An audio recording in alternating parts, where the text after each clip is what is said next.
Well, number one, you want all your offensive linemen to be athletic, explosive. That's kind of what we are around here, and I think those are the best linemen. Otherwise, you fall into that case where, because on defense, they're always looking for somebody that they can get around, an edge rush or something like that. So, like I said, he went out there and played right tackle, and he looked extremely smooth, coordinated, and that's just an added quality about a player when he can do that.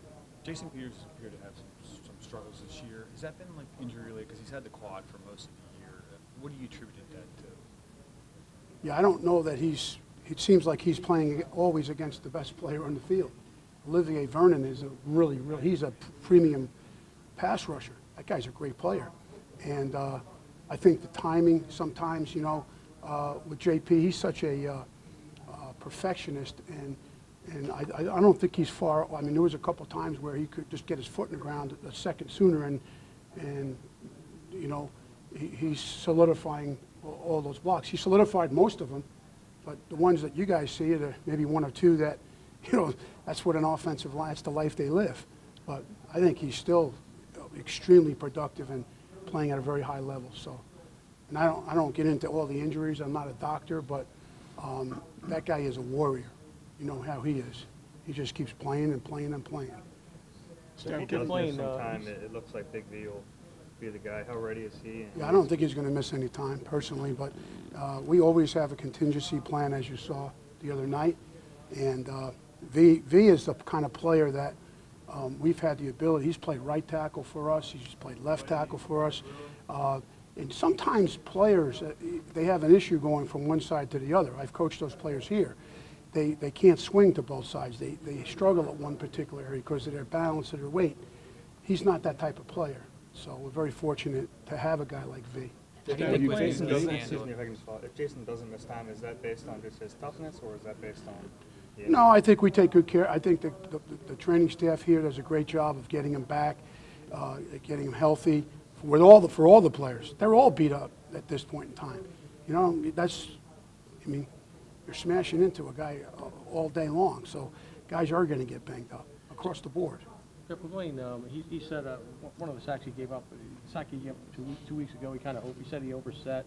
Is that a technique thing, and sometimes he has to adjust back to what, how players are attacking him or how they're rushing him? No, it's like a phrase I say to the players. I go, look, man, when you play tackle in this league, it's like you program your spaceship to go to the moon. If you don't program it right, you might end up in Mars, and that's not a joke. That's the truth. If you take the wrong step, or you step under yourself, or you false step, or you take too many kicks, you're in a bad spot. And so I think that's part of, as you watched us last year, and you watched as the season went on, even V when he first started playing, it wasn't all that smooth for him. And then as he watches, if he watches himself on the film and he watches, how many kicks does he take versus on how wide a guy is or how fast a guy is, and then it all starts to come together for you. That's all called timing. You were talking about Jordan earlier and making continual progress. Do you think there would ever be a point this season when you would feel comfortable with if you needed to, having to use him? Yeah. I think both him and Matt Pryor, I think all the younger players, they're all coming on. And, I have this, we have during practice sessions, and the offense runs their rack of plays, which whether it's 10 plays, 6 plays, whatever, each period is different.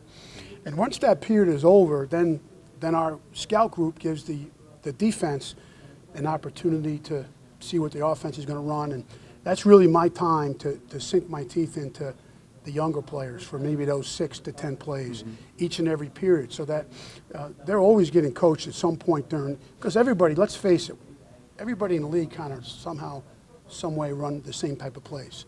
So when they're running a play, we probably have that play in our playbook. Right. So I remind them of that, and I say, look, it's going to be on the fly now, but in between plays, I'm going to give you feedback, just as though you're getting ready to play the game. If every player would perceive themselves as though they were getting ready to be the starter, and that's what they were doing out there, and they had that intensity, could you imagine how much each week much better you would become? And so I want them to kind of have that in their brain as they're giving a look to the defense. Did you sort of see that mindset from Isaac when he was not playing? Oh, absolutely. Isaac is, I mean, you just ask the players around here, they know. Isaac is a warrior. Isaac works as hard as anybody, not only on the field, but in the classroom. Well, overall, why hasn't the O-line been everything you might have hoped it would be, you know, through the first 6 games? Well, I think that it's not over yet. Oh, I know. You know what I mean? We got a long ways to go. So I think that you could have said the same thing to me last year at this time. Fair or not? I mean, that's the way it is. The timing, and it takes, you know, and it's just not the all. I mean, it's everybody. When you play on offense, you got to get receivers down the field bursting fast. Quarterback, you know, timing of his back foot, boom, let the ball. I mean, so there's a lot to it than just that. And you know, when I tell our players, they go, look, man, it's not you're kicking backwards. The guy's running full speed at you. So it's real important to make sure that the timing and the analysis of when you're going to anchor those are vital things. So I think we're getting better each week, to be honest with you.